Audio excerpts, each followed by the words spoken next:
જે છે એ વારંવાર રિપીટ થતી એક અરેન્જમેન્ટ છે જે દરેક પ્રોગ્રામિંગ લેંગ્વેજમાં આપણી પાસે અવેલેબલ હોય છે.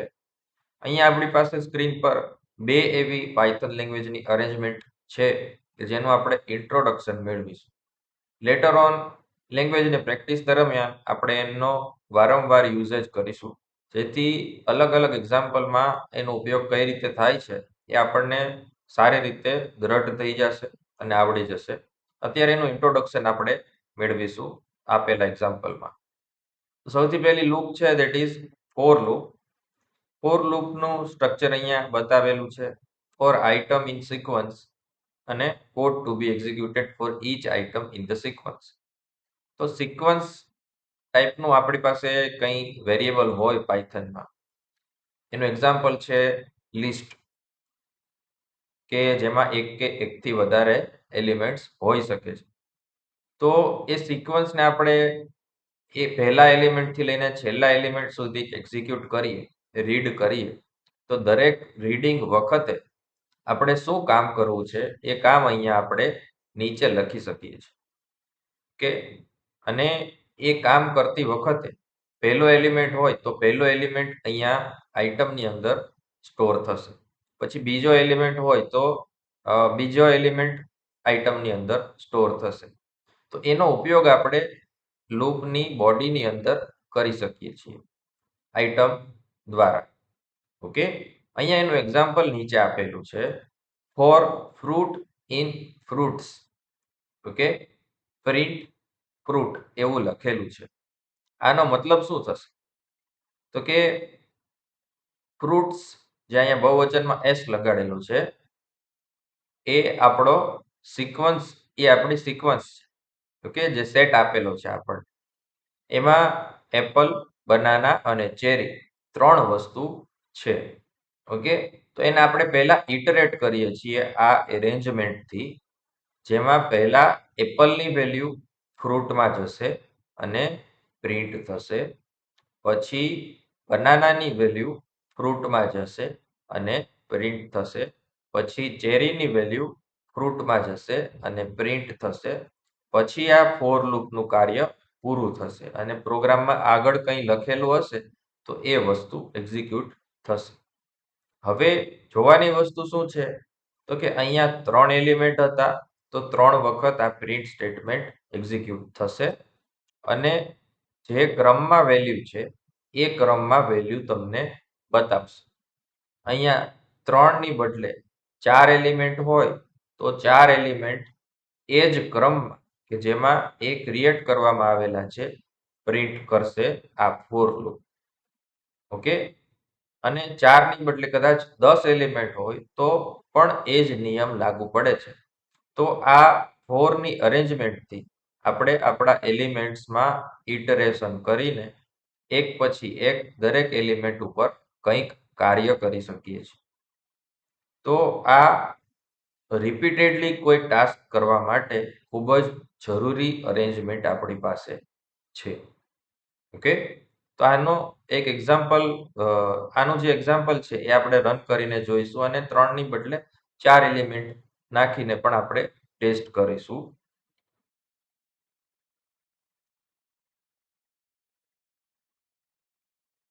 પાયથનની એક ફાઇલ બનાવીને સૌથી પહેલા આપણે ડી ડ્રાઈવમાં સેવ કરીશું. એમાં સેમ એક્ઝામ્પલ રન કરવા માટે ફ્રૂટ્સ કરીને એક લિસ્ટ આપણે બનાવીએ છીએ. એમાં એપલ, બનાના, ચેરી ટાઈપ કરીએ છીએ. પછી લખીએ છીએ for fruit in fruits, print fruit. અને અહીંયા હું લખીશ this is the rest of the program. એટલે કે ફોર લૂપ પતી ગયા પછી આ વાક્ય એક્ઝિક્યુટ થાય છે. હવે આનું આઉટપુટ આપણે જોઈએ.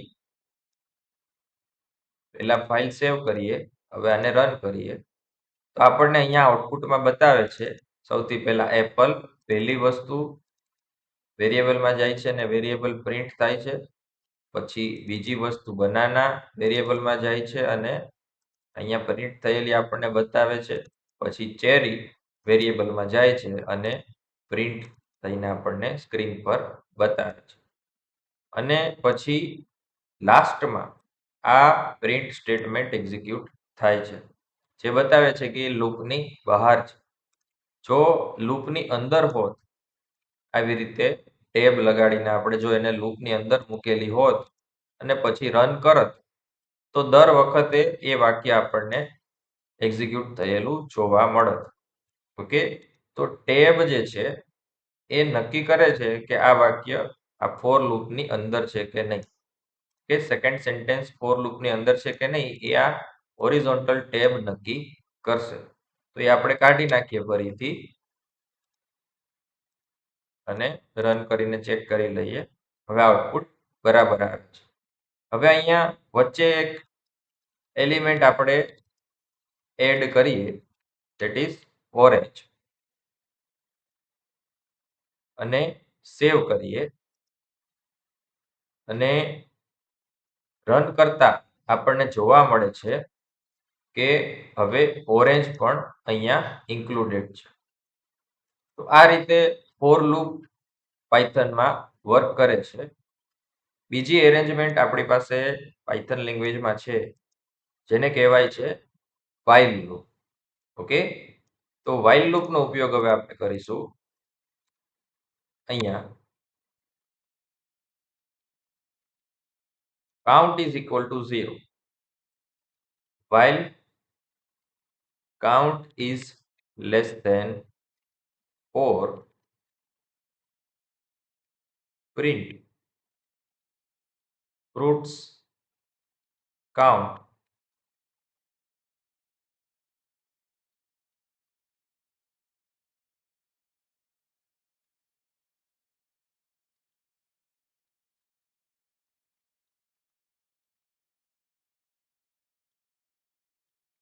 અહીંયા આપણે એવું લખશું, this is end of while loop, અને this is end of for loop. Okay, તો અહીંયા સેવ કરતા અને પ્રોગ્રામ રન કરતા આપણને જોવા મળે છે કે while loop થી પણ આપણે બધા એલિમેન્ટ્સ પ્રિન્ટ કરીને સ્ક્રીન ઉપર લાવી શકીએ છીએ. તો while લૂપમાં આપણે જોઈ શકીએ છીએ કે થોડું આપણે વધારે લખવું પડે છે, અને કઈ રીતે કામ કરે છે પહેલા જોઈ લઈએ. અહીંયા આપણી પાસે લૂપમાં વર્ક કરવા માટે એક કાઉન્ટર જોઈશે, જેને આપણે કાઉન્ટ નામ આપેલું છે. એ ગણતરી કરશે 0 1 2 3 ક્યાં સુધી જવાનું છે એની ગણતરી કરશે. તો અહીંયા કાઉન્ટમાં આપણે 0 સ્ટોર કર્યા છે. while ની સાથે આપણે કન્ડિશન લખીએ છીએ, ત્યાં સુધી while લૂપ કામ કરશે. ઓકે, તો while માં કન્ડિશન લખેલી છે આપણે કે ભાઈ 4 કરતા એની વેલ્યુ ઓછી હોય ત્યાં સુધી કામ કરવાનું છે. ગણતરી આ બધા લિસ્ટમાં ઇન્ડેક્સની જે છે એ 0 થી ચાલુ થાય છે. તો આ જે એલિમેન્ટ છે એ 0 નંબરનો એલિમેન્ટ છે, પછી આ 1, આ 2, આ 3 નંબરનો એલિમેન્ટ છે. તો 4 થી ઓછા એટલે કે 3 સુધી આપણે જવું છે, એટલા માટે આપણે અહીંયા લખેલું છે લેસ ધેન 4. હવે લૂપ દરમિયાન કાર્ય શું કરવું છે, તો એ હવે અહીંયા પ્રિન્ટની અંદર લખવાનું છે. અહીંયા આપણી પાસે ફ્રૂટ જેવો કોઈ રેડીમેડ વેરિયેબલ નથી, જે આપણે ફોર લૂપ જે છે એમાં અવેલેબલ હતો. તો અહીંયા ફ્રૂટ્સ જે લિસ્ટ છે એને આપણે એક્સેસ કરીએ છીએ, અને એને કહેવું પડે કે ભાઈ તારા લિસ્ટમાં કયો એલિમેન્ટ મારે જોઈએ છે. તો આપણે એમાં ઇનપુટ તરીકે કાઉન્ટ આપીએ છીએ. તો કાઉન્ટ આપવાથી પહેલા કાઉન્ટની વેલ્યુ 0 હોય છે, એટલે 0 નંબરનો એલિમેન્ટ મળશે. પછી કાઉન્ટની વેલ્યુ વધે છે 1 થી પ્લસ ઇક્વલ ટુ 1, એટલે કે એમાં 1નું ઇન્ક્રીમેન્ટ આવશે. તો સેકન્ડ ટાઈમ પાછી while લૂપ એક્ઝિક્યુટ થશે ત્યારે કાઉન્ટની વેલ્યુ 0 ની બદલે 1 હશે. તો ત્યારે બનાના વેલ્યુ એક્સેસ કરશે આ વાક્ય. પછી પાછી કાઉન્ટની વેલ્યુ 1 થી વધશે, તો હવે એની વેલ્યુ 2 થશે, તો ત્યારે ઓરેન્જ વેલ્યુ એક્સેસ કરશે આ વાક્ય, અને પછી પાછું કાઉન્ટમાં 1 નો વધારો થશે ત્યારે ચેરી જે વેલ્યુ છે એનો ઉપયોગ કરશે, એને એક્સેસ કરશે આ વાક્ય. ઓકે, પછી કાઉન્ટની વેલ્યુ થઈ જશે 4, 1 નો વધારો થશે 3 માં, એટલે કે 4 વેલ્યુ થશે. ત્યારે while સાથે આ કન્ડિશન આપેલી છે, એ કન્ડિશન હવે સેટિસ્ફાય થતી નથી. 4 ની વેલ્યુ 4 કરતા નાની નથી, એટલે કે એ ફોલ્સ થશે, એટલે લૂપનું કાર્ય અહીંયા પૂરું થઈ જશે અને આગળ એક્ઝિક્યુશન જશે. આગળ જે પ્રિન્ટ છે એમાં લખેલું છે this is end of while loop, જે અહીંયા આપણને પ્રિન્ટ થયેલું જોવા મળે છે. તો આ રીતે while લૂપ કામ કરે છે. નીચે એક એક્ઝામ્પલ અહીંયા આપેલું છે, એમાં 0 થી 4 સુધી જાય છે, કે લેસ ધેન 5 એટલે અપ ટુ 4, અને સ્ક્રીન ઉપર એ વેલ્યુ પ્રિન્ટ થાય છે. તો આપણે અહીંયા વેલ્યુ પ્રિન્ટ કરવાની બદલે આ ફ્રૂટ્સ જે છે એ લિસ્ટના એલિમેન્ટ પ્રિન્ટ કરીએ છીએ. વેલ્યુ પણ પ્રિન્ટ કરવી હોય તો કરી શકીએ છીએ.